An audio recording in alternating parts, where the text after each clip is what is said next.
deathbed, but thank you for the insights. Some really good insights there. With regards to him having to come back to tell us what he's done, I think the best way would be to actually do it so that he doesn't have to tell us what he's done. If the newspapers want to report it, of course they can. But instead of him having to come back and say, I did this, we should see it and actually feel it.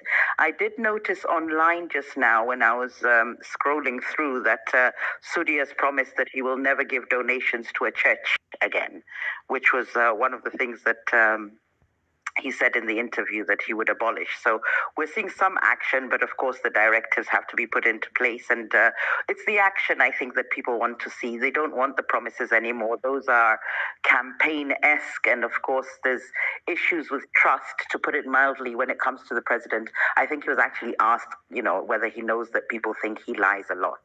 I put that down to being a politician. I think most politicians do lie, but when it becomes your reputation and that precedes you, then it's problematic, because then you don't have the trust and confidence of the people you're leading, your citizenry. So it's crucial that we see these actualize, these things actually come into place, as opposed to being told about it. But I also felt quite touched with what you said initially. I'm not one to sympathize with the president per se. I have remained objective.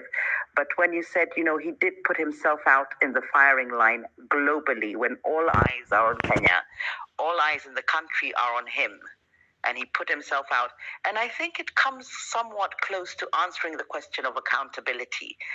Somebody earlier had said that he wasn't at all, he wasn't taking any accountability, which I agreed with, especially with the ruthlessness of the police and the lives that we lost, sadly.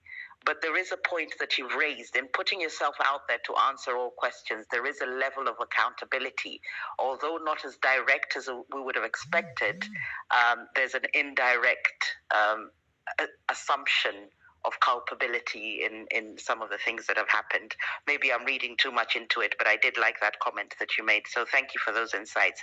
I'll put on, I think Mr. Pete or Asaf was next. Asaf, and then Mr. Pete, and then Shadrach. Asaf, good evening.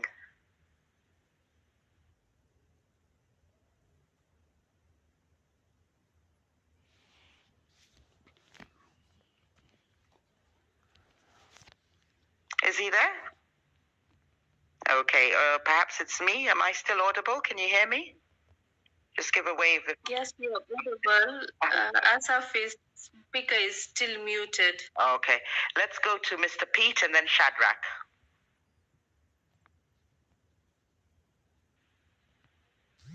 Yes, good evening. Can you hear me? Yes, we can. Good evening. Go ahead. Yeah, thank you for this opportunity. First, I want to say that the president said earlier that the people, the protesters now are in common with the criminals. He said that the criminals overpowered the police and took the rifles and started shooting at the protesters, of which we didn't see that happen. Yeah, we see that there's a lie, an outstanding lie, and we've seen it many times. Yeah. So, first, was on the first day of the speech he made on Tuesday, the day of the start of the protest. He said that the criminals have now joined the protest and they will be destroying the properties and also harming people. So, on the next protest, we saw that things happened, and yet on the first day, no properties were destroyed. And second is the boy shot at the eight bullets.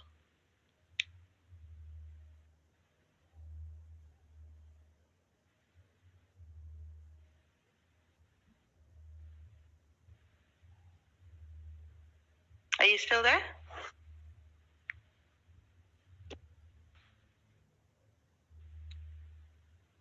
Hello. Yes, are you still there? Go ahead. Yeah, I'm still there. So we see that our president is only considering some lies over the people, the Gen Zs.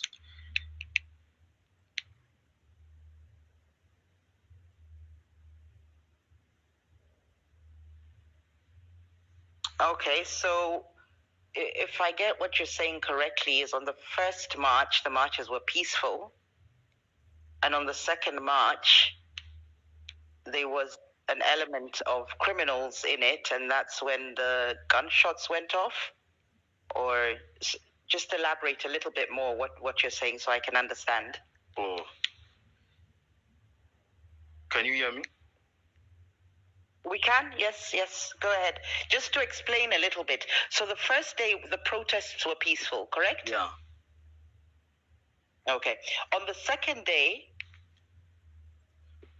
they weren't. We saw that the people were killed, and yet today's round table, our president is trying to say that the criminals were killing our own people. And yet we know that it was the police officers. It was the police. Okay. Yes. Okay. So the snipers were overpowered by the criminals and killed our own people. How do we explain that? How do we explain that? Okay. Snipers were overpowered by the criminals and started shooting at our own people. Right. Okay. So you feel there's something being cooked there that's not honest. It's not true. Well, we do know it was the police, of course, that killed innocent, unarmed protesters. I think we have to keep repeating that because it's illegal and it must be dealt with as such. He has said he'll deal with it, but is it yet another promise? So we wait to see. Okay. Another thing, taxes. Right. We saw on the interview, today's interview, that it was during the campaign, he was against the taxes. But now it's the one doing it more terribly.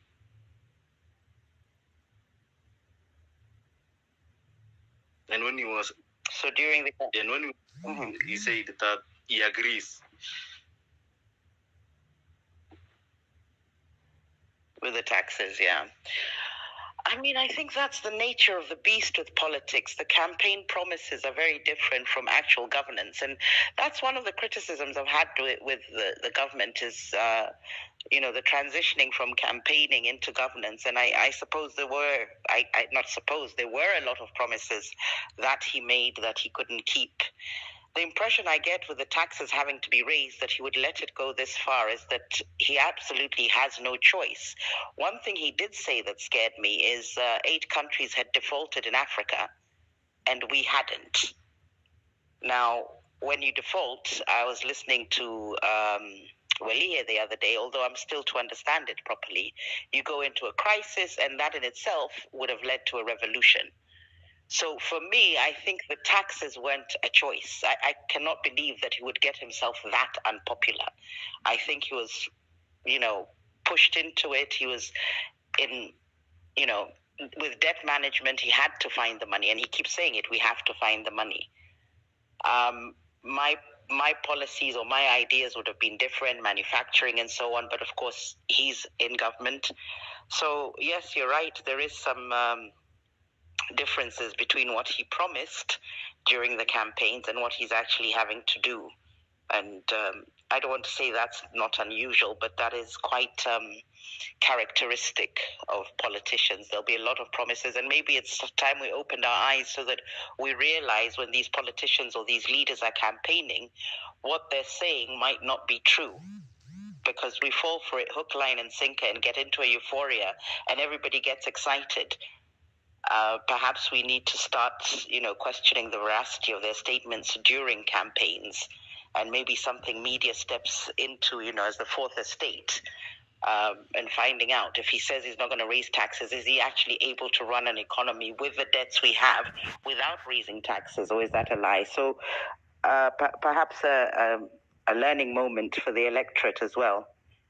Yeah. So any other point?